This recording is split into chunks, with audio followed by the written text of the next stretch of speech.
With the release of Techrot Encore, Ash has received a rework. He has always been one of my favorite endurance frames, and I really am quite fond of Ash. He is an amazing Warframe and offers quite a bit. So what has changed? His passive is the same, which is great. It's a very decent passive, increasing the duration of your slash procs as well as increasing the amount of damage it does. It's overall a very, very good synergy when it comes to slash-based weapons or just any bleed ticks essentially. Ash's Shuriken now has increased base damage with an increase of throwing projectiles from 2 to 5 Shurikens per throw. These release in an arc and home towards enemies, and remember this ability is not affected by ability range. Enemies hit with Shuriken now contribute towards melee combo counter. This ties into the Exalted rework, which we'll go over in a second. This is a nice touch, especially if you're using the augment seeking Shuriken. This augment allows you to armor strip enemies, and with the change to 5 Shurikens, this will allow us to armor strip more enemies at a time, which is always a nice thing to have. His second, Smokescreen, has a slight increase in duration from 8 to 12 seconds, and the base duration of Smoke Shadow, which is his augment for this ability, has also been increased from 8 to 12 seconds. There's been no change with this augment besides that. This is the only change of Smokescreen, and let's face it, it is a welcome change, and will make Ash's gameplay loop feel a bit better. But I do think it could have been a little higher. I'm not complaining though, it is still an increase, so it's always a win. The stun radius of Smokescreen is the same, and using the augment Smoke Shadow is always nice to have Fred crits. His third, Teleport, has been changed. The Fatal Teleport augment is now part of Teleport, automatically performing finishes on cast with a base 200% finisher bonus, which is of course scaled with strength. The new augment is called Teleport Rush. Executing a target with teleport increases your parkour velocity by 30% for 12 seconds. The duration is doubled when you have a mercy kill. Finisher kills performed by Ash will extend Smokescreen's duration, and mercy kills will refresh the full duration of Smokescreen. So this new augment is pure utility and quality of life, giving you more movement and essentially keeping your invisibility up at all times. It's really easy to do finisher attacks with Ash since that's like his whole shtick. But if you don't want to recast Smokescreen the whole time, then go for this augment. You can also use Teleport to join your Shadow Clones, which is your fourth. Bladestorm is Ash's fourth. Prior to this rework, I was never really interested in this ability at all. It was just never my thing. But after this rework, it's definitely tickling my fancy. Bladestorm is now based on the Exalted weapon called Shadow Clones. Shadow Clones is considered to be a dagger, allowing you to equip dagger-specific mods like Covert Lethality. Shadow Clones has a base horrible crit chance of 5% and a crit multiplier of 1.2 times, with a status chance of 5%. This is because finisher damage has some insane modifiers that boost your damage like crazy, so DE essentially tried to balance these stats out so that, you're not doing crazy numbers, but don't worry, we can still do crazy numbers. The base damage of Shadow Clones has been reduced from 2000 to 1500, and Shadow Clones now has an attack speed of 1, which means increasing your attack speed increases Shadow Clones' attack animation and speeds it up. There are a few changes to how the ability works itself now. You can now mark targets with increased radius around your reticle. Bladestorm now only marks each target once, and instead of doing 3 whole attacks, it will do 1 big attack, which will allow the ability to finish faster. This was a really nice change in terms of quality of life because I felt like the ability took really long to finish prior to this rework. Because of this, each attack will now give 3 combo points instead of 1, and the Rising Storm augment has also been updated so that each Bladestorm attack increases your ability combo counter by 4. And it gives you a passive plus 10 seconds combo duration. Like I mentioned earlier, Shuriken now affects your ability combo counter. This ability combo counter with the new Exalted rework allows you to push Bladestorm higher than before.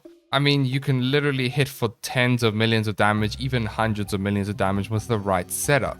Let's talk about the new Exalted Shadow Clones. Let's focus on them for now. We now have access to arcanes and mods that were previously not allowed on moddable Exalted weapons. So mods like Blood Rush, Gladiator Set, Weeping Wounds, and so on.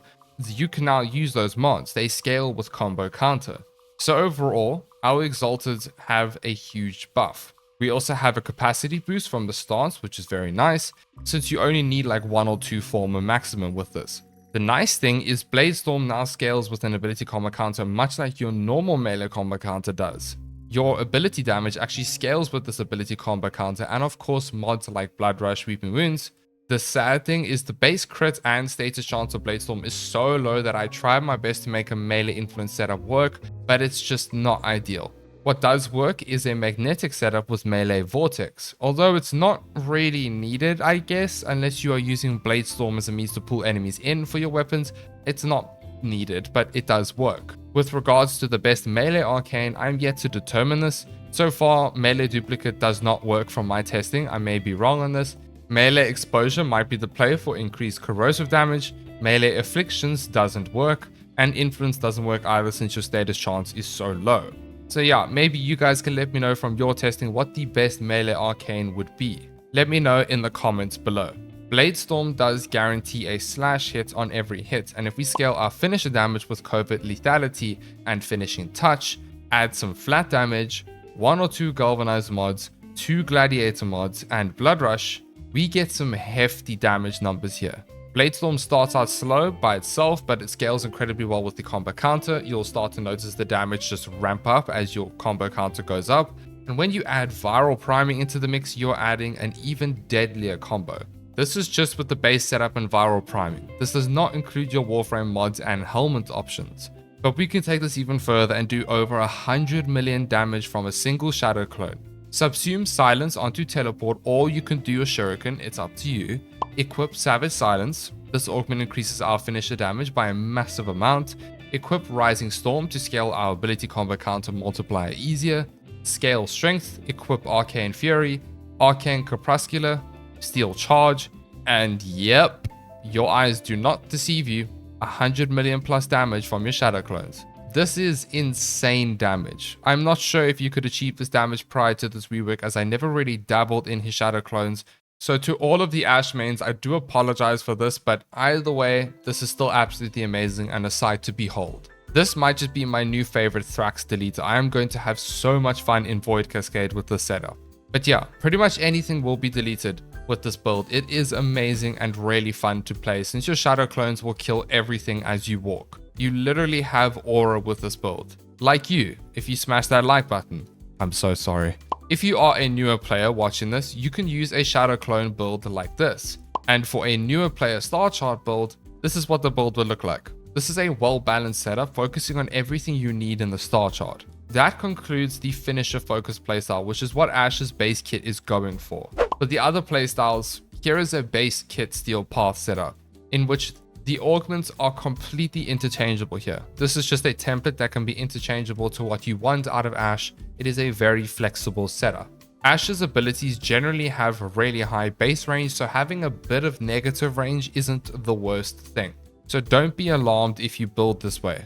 And remember, his shurikens aren't affected by ability range. For the other playstyles of Ashe, I just want to preface this before you go into the builds, just you can put equilibrium on or change it up for more energy sustain. I did find that the energy sustain for some of these builds was kind of tough, but yeah, you can chop and change the mods and arcanes to help with energy sustain a little easier. We then have a raw build, which is literally perfect for Ashe since his passive increases the damage that your bleed ticks do, and raw double dips on dot effects, so it's just a match made in heaven. For all of the Helminth setups, you can subsume over teleports or shurikens. It's completely up to you. I know some of you really like teleport or would like to use the new augment. I personally don't really care about teleport that much. I like to use Seeking Shuriken if I'm using a gun buff setup. Or you can subsume over shadow clones if you don't want to focus on that and just go all in on, you know, like the whole gun buffing setup. This is the perfect build to use a weapon that deals mainly slash damage and is also an amazing endurance runner. I have taken him to level cap multiple times with this exact setup, and every time it's just great. But if you do subsume or teleport, you can make use of Bladestorm now as well, and it will help you with raw because it will boost the shadow clone's damage. The next niche setup is Expedite Suffering. I don't usually like this, but it has its place for those who really enjoy it. And it fits Ashe perfectly since you can get slash from Bladestorm or slash based weapons, and you can just quickly cast it to delete any enemy in front of you. And of course, your passive will increase the duration of slash procs, so it's just more damage. Zarta's Whisper is just another version of the raw setup. It's another gun buffing setup. It's the same thing, as well as this Eclipse setup as well, which is just another damage buffing ability. One other setup that is really good is a Wrathful Advanced setup, which I have just discovered after doing this video. And essentially you would get red crits from this, but the damage works out to be pretty much the same. If you do stack these shards that increase your crit damage for when your energy is over 500, you could scale this even further, but 100 million damage plus is more than enough in terms of Warframe. Like, it's overkill in damage, but you could potentially reach damage cap with this setup. But yeah, this is just another option if you'd like that as well. When it comes to Archon shards, I would suggest 1 or 2 purple shards for Equilibrium if you don't want to use Equilibrium on your build. Although I did find that some of these setups did still struggle, so it's up to you. You can use some Tau Forge purple shards, or you can just use Equilibrium. Strength shards or duration shards are pretty important with Ash. And then possibly like 1 casting speed or parkour velocity, it's up to you. When it comes to the weapons to use with Ash, any slash based weapon, especially melees, will shine a lot with Ash. My suggestion would be the Fenmore, Nagantaka, Convectrix, and Kuva Comb, or any weapon that has hunting munitions or a similar type mod-on. Latum is a good option for pistols. I can't think of anything else off the top of my head. And melee suggestions, let's face it, majority of melees are slash based, so anything would work well here. But Harmony is the one that will shine here, since the unique trait does what Expedite Suffering would, and Ash's passive will increase the damage output of this. You will essentially do millions of damage in a single hit all the time, and you can easily hit damage cap. It's insane. My number 1 companion suggestion with Ash would be the Panzer Vulperfiler. Since Ash does mainly slash damage, the Panzer will prime all nearby enemies with Viral, which will just overall help you so much. You just cannot go wrong with the Panzer. Or just use any primer companion that would work very well. Moving on to my final thoughts on Ash. Ash is definitely better after his rework. It's not insane. I mean, his 4th is insane with the right setup, but it's not like he's now the new best broken frame. He's definitely in a bit of a better place, and it's a nice little light touch up for his quality of life features.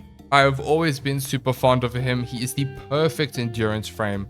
And if you're someone who's looking for a frame to try doing long runs in Warframe, try Ash. You will not be disappointed. He's active, and he's definitely going to appeal to more players in Warframe. I actually cannot wait to try him out in the level cap cascade with that Shadow Clone Silence build. It's going to be really exciting. I'm pretty sure I can push it to level cap. If you haven't been a fan of Ash before, you might be just after his rework. As always, a massive thank you to all of our amazing channel members. Thank you all for your amazing support. I hope you enjoy Ash now. Bye!